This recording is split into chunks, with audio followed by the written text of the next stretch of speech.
근데 우리나라는 없죠, 그게.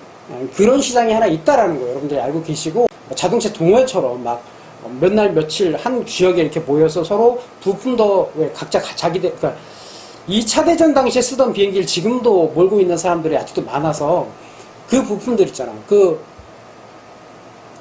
탑건 2편에 나왔던 머스탱이라는 그 항공기도 2차 대전 때 항공기예요.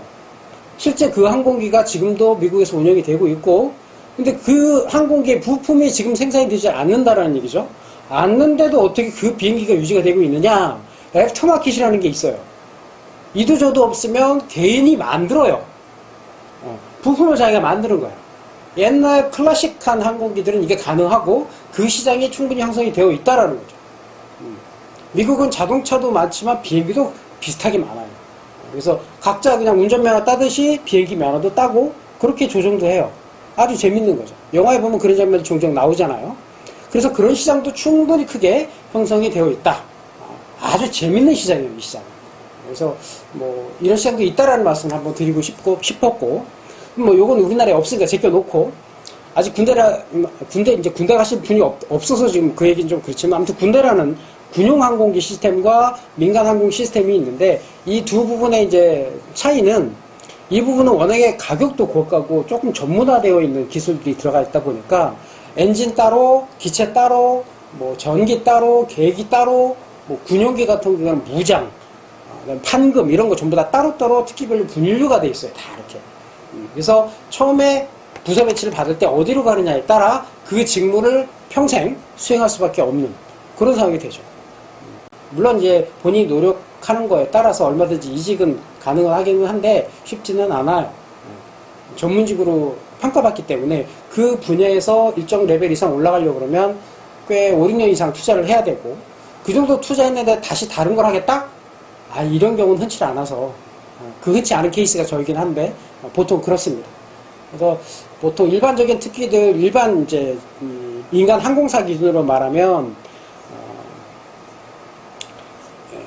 이렇게, 기체 특기라고 하는 거 있어요. 그냥 편한 일 하면서 돈 많이 벌고 싶어요. 이런 생각하는 친구들이 많아요. 그 심리 이해 못하는 거 아니고, 비난하고 싶은 생각은 없어요. 근데 그건 너무 이게 근시안적인 판단 아닐까 싶은 거죠. 그럼 누구나 그런 생각을 한다 그러면 기업의 입장은 어떨까 이거죠. 좋은 돈 적게 주고 많이 쓰고 많이 부려먹고 싶겠죠. 근데 누가 강자야? 적게 일하고 돈 많이 벌고 싶은 생각이 있는 건 알겠지만 그런 사람은 누가 쓸까요? 그런 생각 자체가 그래서 위험하다는 얘기예요. 그러면 어떤 관리자를 찾아야 되느냐, 어떤 면접관을 봐야 하느냐, 어떤 기업을 찾아야 하느냐, 적정하게 나를 활용하고 부려먹고 버릴 게 아니라 날 교육시켜서 성장시켜줄 수 있는 회사, 그런 회사를 찾아야죠. 근데 앞에서 말씀드렸던 쉽게 편한 직종으로 가서 그냥 편하게 난 돈 벌고 싶어 하는 친구들이 선택하는 게, 항공업종에 딱 들어오면 객실 정비할래요? 그래요.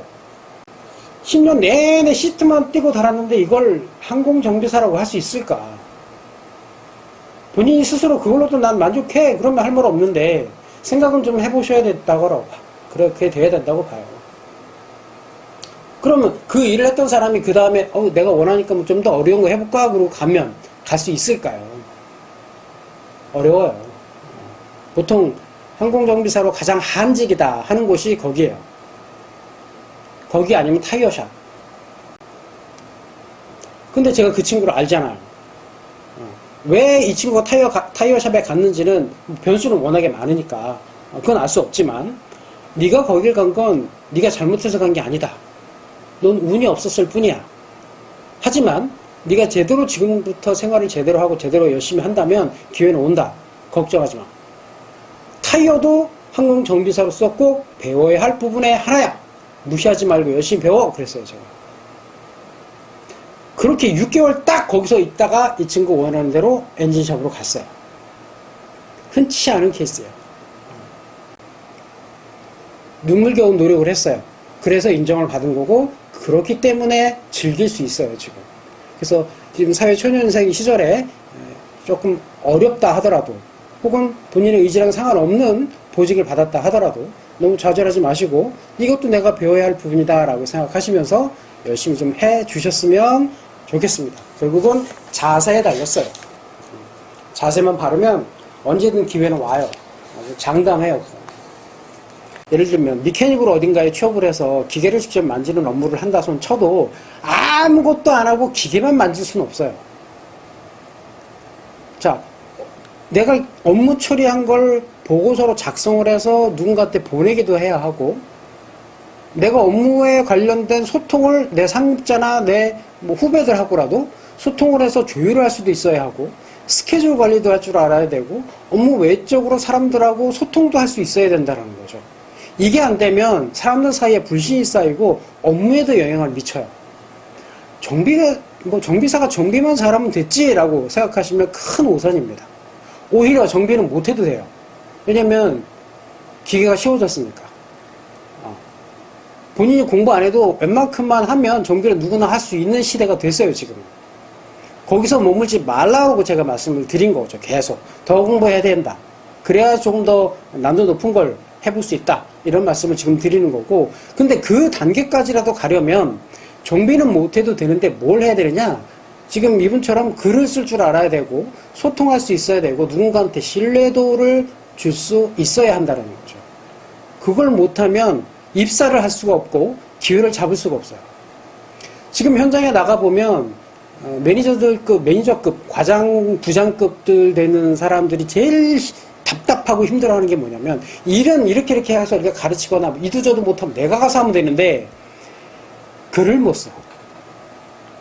카톡만 계속 하다 보니까 긴 문장을 못 쓰는 거고 긴 문장을 못 쓰니까 말을 못 해요. 현장에서 직접 고객들하고 대화를 하는 것도 계속 문제가 만들어지는 거죠. 일은 일대로 열심히 다 해서 고생 다 해서 작업 다 완수했는데 돌아와서 욕을 먹어. 너무 억울하죠? 아니 난 일을 하고 야근까지 했는데 왜 나를 비난하는 거야? 막 억울해 한단 말이지. 근데 관리자 입장에서는 네가 일 좀 못해도 되는데 가서 욕은 먹지 말아야지 이렇게 얘기를 하는 거야. 필드 서비스라는 직종이 그래요.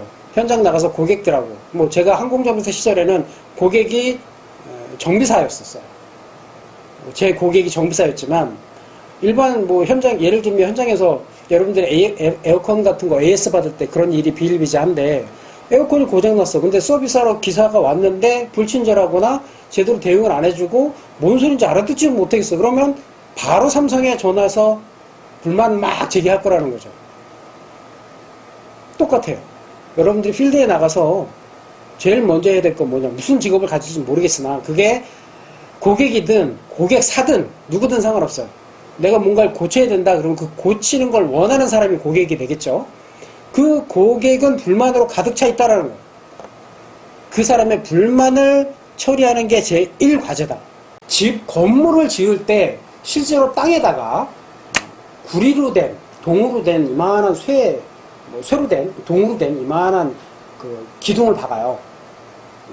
아니면 동판, 실제 건물, 옛날에는 동판, 이만한 동판을 박았는데 지금은 이제 미국 외국도 그렇고 다 동으로 된 이만한 막대, 이 정도 되는 막대, 뭐 1m짜리도 있고 뭐 50cm도 있는데 그걸 땅에 박고 그걸 쭉 연결해서 이 콘센트에 있는 접지 거기다가 다 연결을 하게 되어 있어요.